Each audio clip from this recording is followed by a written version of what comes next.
السلام علیکم ورحمۃ اللہ وبرکاتہ۔ آپ تمام ناظرین کا ہمارے اس حاضرہ چینل کے نئے ویڈیو پر خیر مقدم سواگت اور استقبال ہے۔ السلام علیکم ورحمۃ اللہ وبرکاتہ۔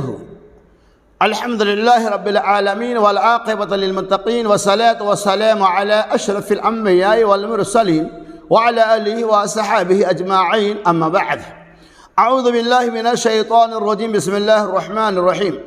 وَلِكُلِّ أُمَّةٍ جَعَلْنَا مَنْسَكًا لِيَذْكُرُوا اسْمَ اللَّهِ عَلَى مَا رَزَقَهُم مِّن بَهِيمَةِ الْأَنْعَامِ فَإِلَٰهُكُمْ إِلَٰهٌ وَاحِدٌ۔ سورۃ الحج۔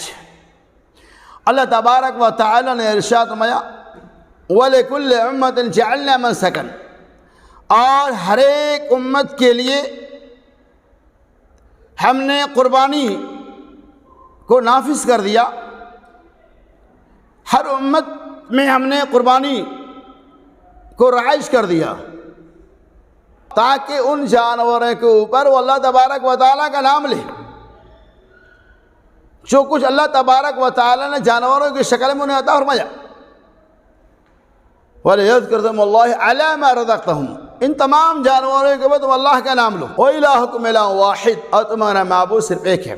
اللہ تبارک و تعالیٰ نے اس آیت کے اندر، اس ٹکڑا میں ہمیں اور آپ کو یہ پیغام دیا، قربانی جو سنت ابراہیمی ہے، پروردگار دو عالم نے اس سنت کو صرف امت محمدیہ کے اندر ہی نہیں بلکہ قرآن نے وعدے کر لیا وَلِكُلِّ أُمَّةٍ جَعَلْنَا مَنْسَكًا، ہر امت کے اندر ہم نے قربانی جیسے عمل کو نافذ کر دیا۔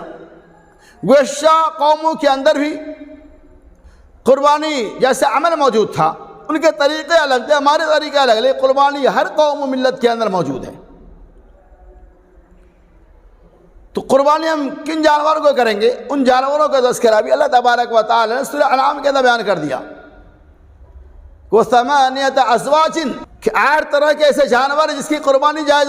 اللہ نے فرمایا 8 طرح کے ایسے جانور ہیں، 4 جانور نر اور مادے کے ساتھ تذکرہ کیا گیا ہے۔ ان 4 جانوروں نر اور مادے کے ساتھ، یعنی بکری، بکرا، گائے، بیل، اونٹ، اونٹنی، بھیڑ، دمبا وغیرہ، یہ 8 طرح کے ایسے جانور جس کی قربانی جائز۔ اس کے علاوہ اور کسی بھی جانوروں کی قربانی کا تذکرہ احادیث کے اندر نہیں ملتا ہے۔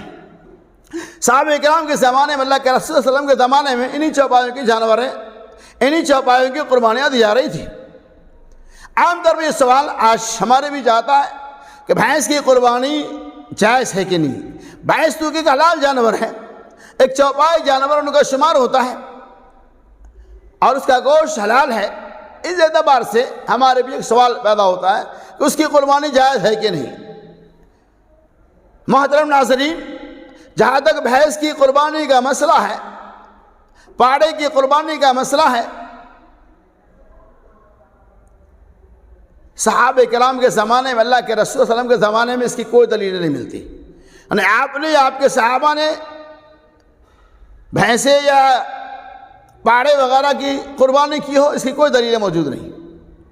اور بھینس کی قربانی جائز ہے یعنی علماء کرام کے درمیان بہت بڑا اختلاف ہے، اور اس سلسلے میں کئی کتابیں بھی لکھی جا چکی ہیں۔ بعض علماء اس بات کے قائل ہیں کہ بھینس کی قربانی جائز ہے، بعض علماء اس بات کے قائل ہے کہ بھینس کی قربانی جائز نہیں ہے۔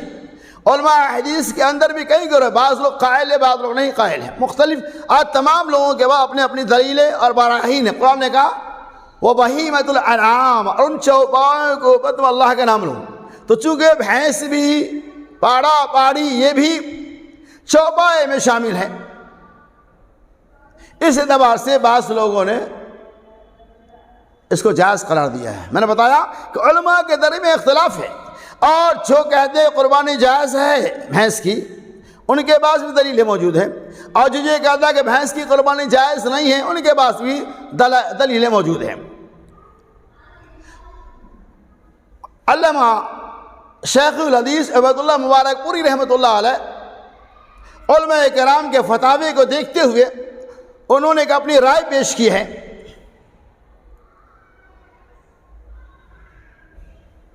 کہ جو لوگ قربانی بھینس کے قربانی کے قائل ان کے پاس سے بھی دلیلیں ہیں، اگر آپ ان کے ذکر کردہ دلیل سے مطمئن ہیں تو آپ قربانی کر سکتے ہیں۔ کیا پتہ چلا کہ جن لوگوں نے دلیلیں پیش کی ہیں، اگر اس کے دلیل کو آپ تسلیم کرتے ہیں، مانتے ہیں کہ انہوں نے دلیلیں صحیح پیش کی اور آپ کا دل مطمئن ہے تو آپ قربانی کر سکتے ہیں۔ لیکن اگر آپ کا دل مطمئن نہیں ہے کہ بھینس کی قربانی ہم نہیں کریں گے تو آپ نہ کریں۔ خلاصہ یہ علامہ عبید اللہ مبارک پوری رحمۃ اللہ کا یہ قول ہے، یہ ان کی ایک رائے ہے بھینس کے قربانی سے تعلق۔